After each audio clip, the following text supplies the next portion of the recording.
šiurpino, kur ten vienam video, kad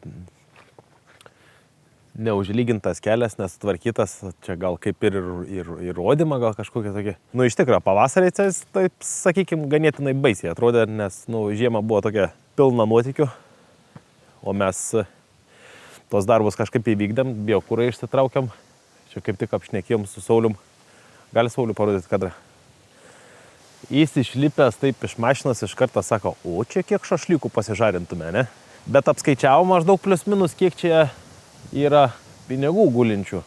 Čia turim SM3 tokį biškį miksiuką su spygliais, bet dabar, kadangi spygliai yra visi nurodavę, nebėra žalių spyglių. Tai čia kaip SM2 išdžiūvus gerą žaliavą, iš einamųjų kirtimų ištraukta, tarp kitko traukim čia vyko apie virš kilometro. Čia grubiai šituose krūvose yra, nes nėra didelės, apie 40-50 erdvinių metrų. Pinigais pavertus traukimas kainavo 6, man atrodo, eurus, o parduoti šiandien dienai šitą žaliavą galim po 10 eurų.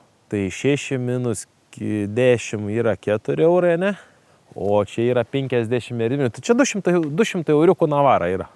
Atsiprašau, labai daug darbo čia yra įdėta. Labai daug darbo. Ta prasme, apskritai, kiek laiko užtruktų sumalt? Sumalt visą šitą reikalą užtruktų 15-20 minučių.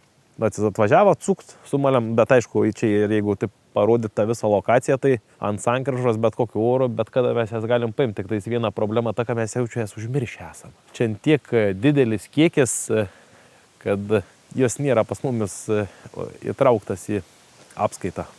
Čia kaip su tais čekiukais. Užmiršti parodyti, kad yra. Tai va, čia šašlykų daug išskepto, ne?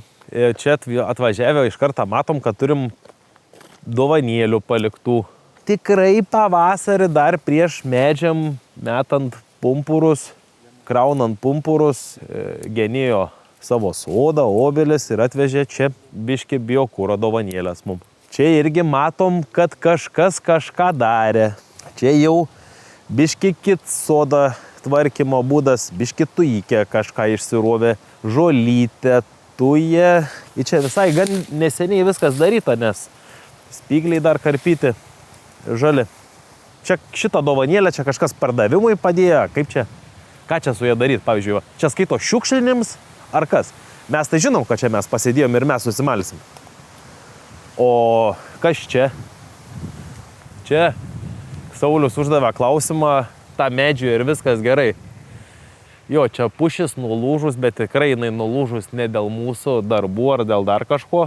Medžio kamienas, net ne šaka, čia medžio kamienas yra perlaužta. Čia jau iš jos jau naudos jokios. Ir jinai, turim žiūrovų, gal kažkas norės važiuoti? Aš važiuok. A, važiuot norit? Labą dieną, ką čia darot? Filmuojam. Kam? Sau. O dėl ko? O dėl to, o ką negal? Ne, tai aš taip klausiu, dėl ko? Dėl savęs. A jūs čia pirkot mišką? Čia mūsų šokas sukrautas, kur kelią sugadinę buvom, kur tvarkam. O tai kelintais metais tvarkėm? Pernai. Žainės. Bet kiek čia mes stovim? 5 minutės. Vidury miškų, čia kelias sodybas, tik tais tiera. Jau atvažiavo žmogus žiūrėti. Įdomiai, ne? Eismas. Gyvenims. Kažkur čia Pašaltonė, Jurbarka, apylinkėse. Nu, einam toliau. Šiukšlint ar ką čia daryti? Tai čia skaitos, čia yra biokuras. Čia yra šiukšlė, o čia tas yra tas geriausias. Čia yra šienas. Jį čia padėjo aišku, čia natūralu, čia sukris. Negali sakyti, kad čia šiukšlinims, čia vis tiek natūraliai kaip į trąšą. Bet čia kažkas iš po mūsų tvarkymo, matos, irgi atliko gerą darbą. Sutrupino tualetą, dėl kažkokių gal renovaciją darė, ar kažką. Nu, bet kaip ir keliuką patvarkė. Kad tualetas tai gali matytis iš... Nu, čia tikrai tualetas. Nu, bet čia kas kaip išmano, tas taip tvarkosi, ne? Tai čia šitoj vietoje jau kelias sutvarkytas, problemų nebebus su pravažiavimu. Dar, žinai, sakytum, natūrali trąša, šakos, viskas okei, bet... Mėtiniai saldainiukai. Mėtos skonė.